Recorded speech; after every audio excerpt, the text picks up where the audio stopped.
Donald Trump is on such a hot winning streak that the left-wing media is seriously struggling to try and spin everything he's doing as a massive failure. This video serves as the perfect textbook example for just how dishonest, deceitful, and unprofessional the mainstream media really is. They're not even trying to hide the fact that they solely exist to serve one purpose: to be a propaganda arm for the Democrat establishment. CNN has on the president of Finland to discuss the recent meeting at the White House where Donald Trump and the European leaders discussed plans to try and reach a peace agreement in the war in Ukraine. And the CNN host desperately and unapologetically and begs and pleads and tries to bait the president of Finland into saying something, anything bad about Donald Trump and how the meeting was actually unsuccessful. But it doesn't work, and the president of Finland breaks her heart when he reveals that the meeting was nothing but successful, productive, and Donald Trump's leadership is effective. As always, like the video and subscribe to the channel. But before we get into the embarrassing interview by CNN, here's something for you that completely destroys the left-wing narrative that Donald Trump is somehow not a peacemaker. Here are 70,000 Cambodian monks calling for Donald Trump to win the Nobel Peace Prize after ending the war between Cambodia and Thailand. Take a look. 70,000 monks just broke their vows of silence to nominate Trump for the Nobel. Dear Mr. President Trump, we are standing here today with hearts full of appreciation. Today, 70,000 Cambodian Buddhist monks are wholeheartedly supportive of our Cambodian Prime Minister Hun Manet to nominate you for the Nobel Peace Prize. Please accept, Mr. President. So I shit you not, the left is currently so desperate to believe that Donald Trump is still this bad fascist that the narrative they've started running with is Donald Trump actually hasn't stopped any wars across the globe. He's not getting any peace agreements signed. That's completely made up. That's just another Donald Trump lie. Even though we've been seeing these things happen in real time with our own eyes. Rwanda, Congo, 30-year war ended. Armenia, Azerbaijan, 30-year war ended. Pakistan, India, ended. Cambodia, Thailand, ended. Israel, Iran, ended. But it's par for the course for Democrats because we already know they refuse to acknowledge reality and truth. They're deliberately promoting falsehoods because it protects their fragile worldview. They have so much pride and self-worth in waking up every single morning and opposing the big bad dictator Donald Trump. So what does it truly say about themselves if the person they're so adamantly opposing has ended 6 wars in only 8 months of office? But let's get into this humiliating CNN interview. Here is the host trying to pull a Trump bad answer out of the president of Finland and epically failing. So at one point in this meeting, you're in the room across from Trump, you're sitting next to President Zelensky, and Trump at one point calls Putin in a call that Russia now says was 40 minutes long.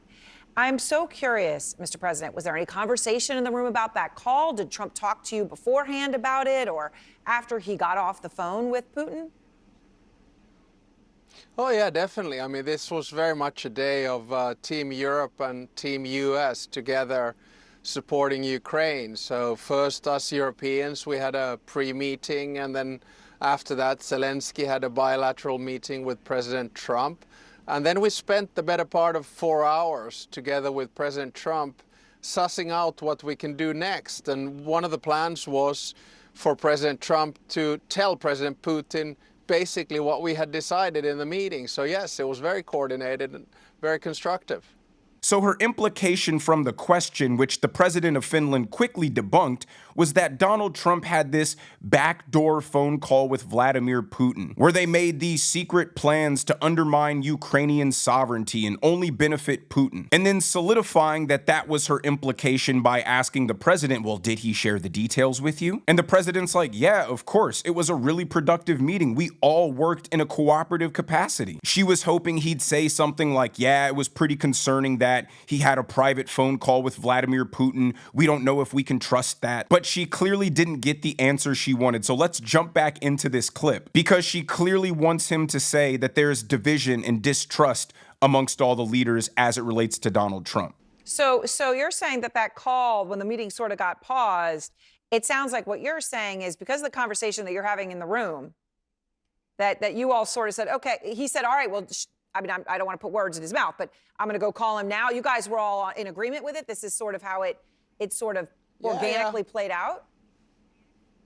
Yeah, definitely. I mean, so basically there were three outcomes of today. The first one was a good conversation on security guarantees. In other words, security guarantees by Europe and coordinated with the United States for Ukraine. And we start that work on concrete things immediately.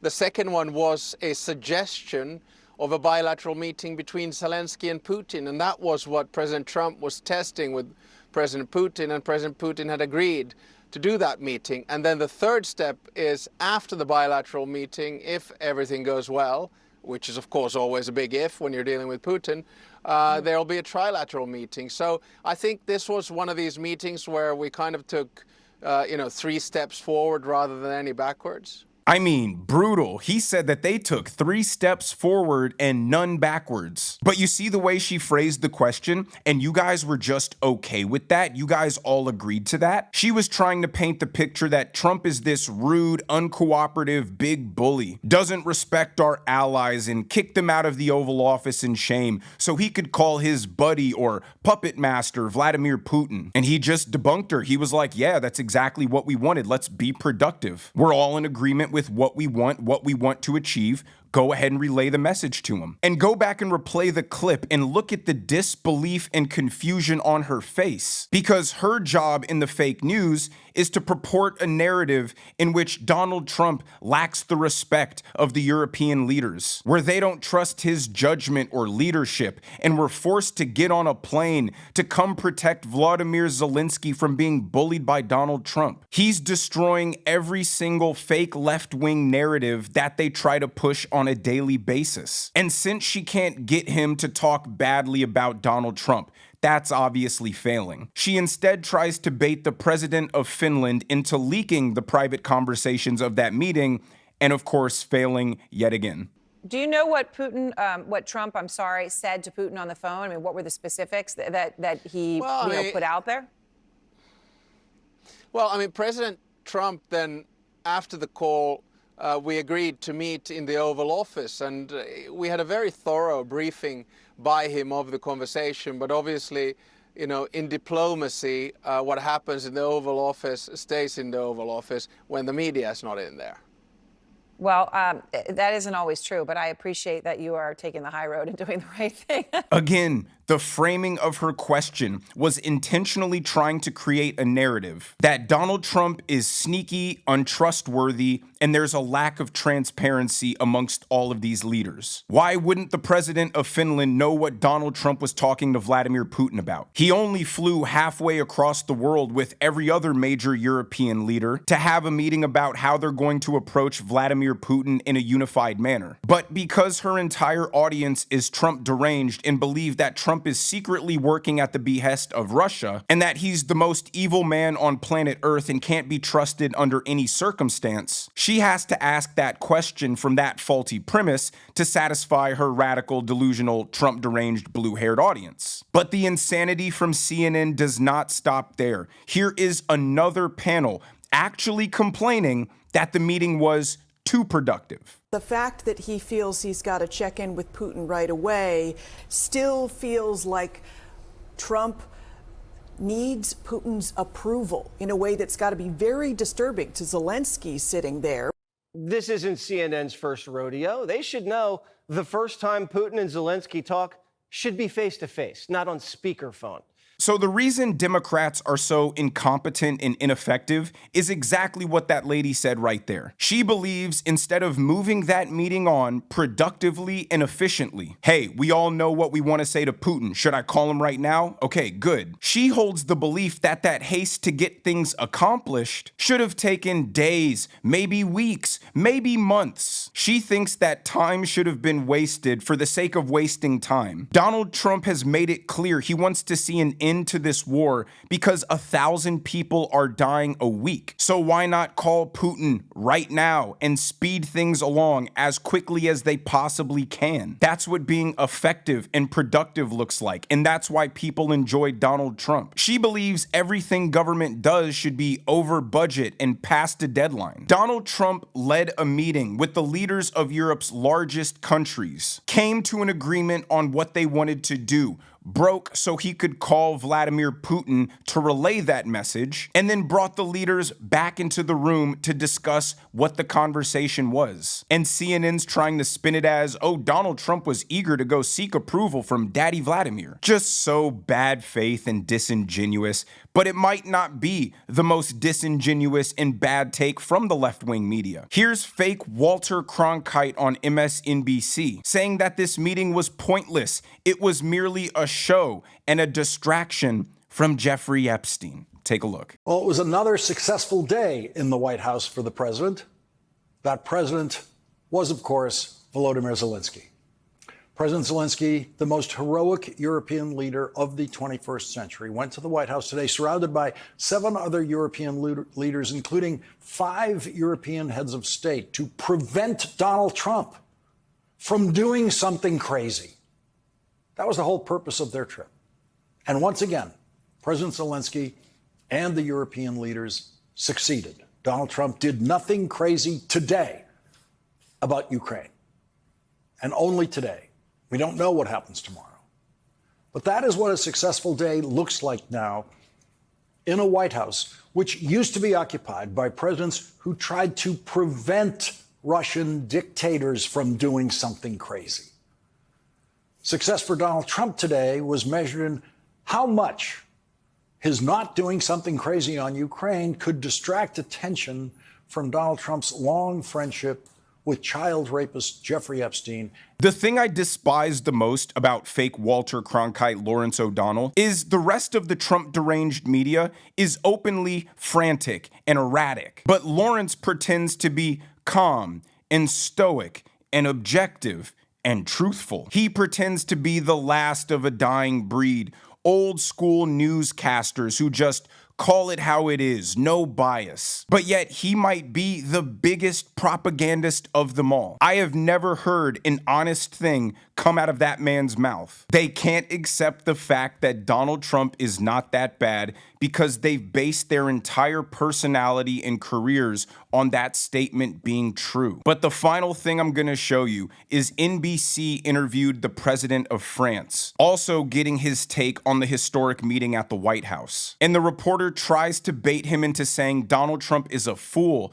for believing that Vladimir Putin actually wants to make a deal. And just like the CNN host, it backfires in her face. Take a look. I do have to ask you, President Trump was overheard on a microphone talking to you, and he said, quote, I think he wants to make a deal, meaning Putin.